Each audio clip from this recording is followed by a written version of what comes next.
সবচাইতে সহজ পদ্ধতিতে তালের বড়া বানানোর পদ্ধতি নিয়ে হাজির হয়ে গিয়েছি রান্নাবাটির পক্ষ থেকে। সকল দর্শক বন্ধুদের স্বাগত জানিয়ে শুরু করছি আজকের রেসিপি।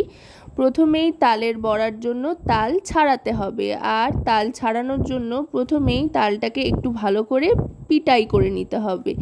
এখানে বেলন দিয়ে ভালো করে পিটিয়ে নিয়ে তারপরে তালের ওপরের খোসাটা ছাড়িয়ে নিয়ে আস্তে আস্তে পাশ থেকে খোসাটা ছাড়াতে আরম্ভ করেছি। তালটা ভালো করে একটু পিটিয়ে নিলে সুবিধা হয় কি, তালটা খুব নরম হয়ে যায়, তাতে করে খুব সহজেই তালের খোসাটা, যে কালো খোসার অংশটা বা চোকলাটা থাকে, সেটা ছাড়িয়ে নেওয়া যায়। তারপর তালের তিনটে আটিকে 3 ভাগে ভাগ করে নিচ্ছি, আর যে কালো অংশগুলো রয়েছে তালের পেছনের, সেটা যতদূর সম্ভব বাদ দেওয়া যায় বাদ দিয়ে নিচ্ছি। এবার 3টে আটি আলাদা করে নিয়ে জল দিয়ে তালটাকে নরম করে নিতে হবে। অবশ্যই কিন্তু জল দিয়ে তাল চটকে নিতে হবে, মানে আটিটা চটকে নিতে হবে।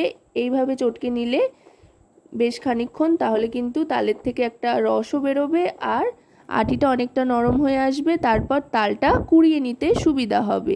আপনারা কিন্তু যে কোনো কিছু দিয়েই তাল কুড়িয়ে নিতে পারেন, ঝুড়ি যে লাগবে তার কিন্তু কোনো মানে নেই, যে কোনো কুড়ুনি দিয়েই কিন্তু তাল কোড়ানো যায়।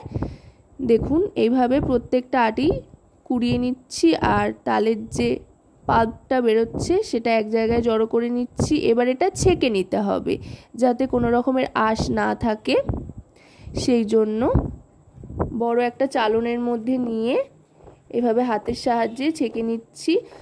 আর তালের আটিগুলো চটকে নেওয়ার সময় যতটুকু যা জলের ব্যবহার করেছি, তারপর কিন্তু আর কোনো রকমের জলের ব্যবহার এতে করব না। দেখুন, তালটা কিন্তু গোলাটা একেবারে বেরিয়ে এসছে। এবার এর মধ্যে দিয়ে দিচ্ছি নারকেল কোড়া। তালের বড়া তৈরির জন্য নারকেল কোড়া কিন্তু খুব ইম্পর্টেন্ট একটা ইনগ্রিডিয়েন্টস। যত বেশি নারকেল কোড়া পড়বে তালের বড়ার টেস্ট কিন্তু ততটাই বাড়বে। দিয়ে দিচ্ছি নারকেল কোড়া। এবার দিয়ে দিচ্ছি চিনি। চিনির পরিমাণটা কিন্তু আপনারা আপনাদের পছন্দ মতো কম বেশি করে নিতে পারেন। আমি বড় বাটির 2 বাটি চিনি এখানে ব্যবহার করছি, আর তার সাথে দিচ্ছি ময়দা বাইন্ডিং এজেন্ট হিসেবে। প্রথমে 1 বাটি ময়দা দিয়ে দিলাম। যেই বাটিতে চিনি পরিমাপ করেছিলাম সেই বাটিরই 1 বাটি ময়দা এখানে নিয়ে নিয়েছি। মাখতে মাখতে যদি মনে হয় তো আরও একটু ময়দা এতে ব্যবহার করব। যতক্ষণ না বাঁধনটা ঠিকঠাক আসছে ততক্ষণ পর্যন্ত কিন্তু ময়দার ব্যবহার করতে থাকতে হবে, আর কোনো রকমের জলের ব্যবহার কিন্তু এতে আর হবে না। চাইলে নারকেল কোড়ার পরিমাণটা আপনারা বাড়াতে পারেন, তাতে স্বাদ বাড়বে বই কমবে না। আশা করব রেসিপিটি আপনাদের ভালো লাগবে। ভালো লাগলে অবশ্যই রান্নাবাটি চ্যানেলটিকে সাবস্ক্রাইব করে লাইক শেয়ার কমেন্টের মাধ্যমে আমাদের পাশে থাকবেন, আর পাশে থাকা বেল আইকনটি অন করে দেবেন সবার আগে সমস্ত রকম নতুন রান্নার নোটিফিকেশান পাওয়ার জন্য। কারণ আপনাদের নিয়ে, আপনাদের জন্যই কিন্তু আমাদের এই রান্নার ভিডিও। তাই আপনাদের প্রত্যেকটা লাইক শেয়ার কমেন্ট কিন্তু আমাদের উৎসাহিত করে নতুন নতুন ভিডিও তৈরির জন্য। কথায় কথায় কিন্তু তাল মাখা হয়ে গিয়েছে। এবার সাদা তেল ভালো করে গরম করে নিয়ে তারপরেই বড়ার আকারে ছাড়তে হবে। অবশ্যই কিন্তু তেলটাকে একদম আগুন আগুন গরম করে নিতে হবে। ঠান্ডা তেলে কিন্তু বড়া ছাড়লে বড়া ভালো হবে না, সেই জন্য তেলটা খুব ভালো করে গরম করে নিয়ে তারপরে একটা একটা করে এই বড়াগুলো ছেড়ে দিতে হবে। তেল ভালো করে গরম হয়েছে কিনা সেটা বুঝতে পারবেন বড়া ছাড়লেই। এভাবে ফুটতে আরম্ভ করবে, আর খানিকক্ষণ বাদেই দেখবেন বড়াগুলো নিজে থেকেই ভেসে উঠতে আরম্ভ করেছে, তাহলে বুঝবেন তেল একদম পারফেক্ট গরম হয়েছে। দেখুন, একটা একটা করে ছেড়ে দিচ্ছি। একসাথে কিন্তু অনেকগুলো তালের বড়া এতে ছেড়ে দেওয়া যাবে, আর তেলটা একটু বেশি করে নিতে হবে যাতে তালের বড়াগুলো একেবারে ডুবে যায় প্রথম অবস্থায়।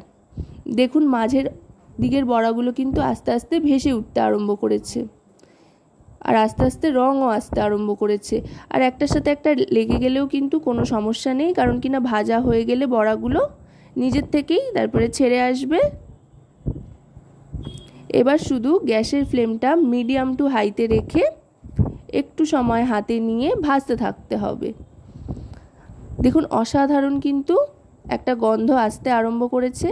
যেটা পেতে হলে আপনাদেরকে বাড়িতে বানিয়ে দেখতে হবে। আর দেখতে কতটা অভূতপূর্ব হয়েছে, কি সুন্দর ফুলে ফুলে উঠছে, সেটা তো আশা করি দেখতেই পাচ্ছেন কতটা লোভনীয় দেখতে হয়েছে। আস্তে আস্তে রং আসতে আরম্ভ করেছে। যখন এরকম লালচে রং, সুন্দর একটা রং চলে আসবে, তখন এবার ছান্তার সাহায্যে তেল ঝরিয়ে তুলে নিচ্ছি আস্তে আস্তে। দেখেই কিন্তু মন ভরে যাচ্ছে। সবকটা তুলে নিয়ে এবার আস্তে আস্তে সাজিয়ে দেব। আশা করব রেসিপিটি আপনাদের ভালো লাগবে। ভালো লাগলে অবশ্যই কমেন্টের মাধ্যমে আমাকে জানাবেন। সকলে খুব ভালো থাকবেন।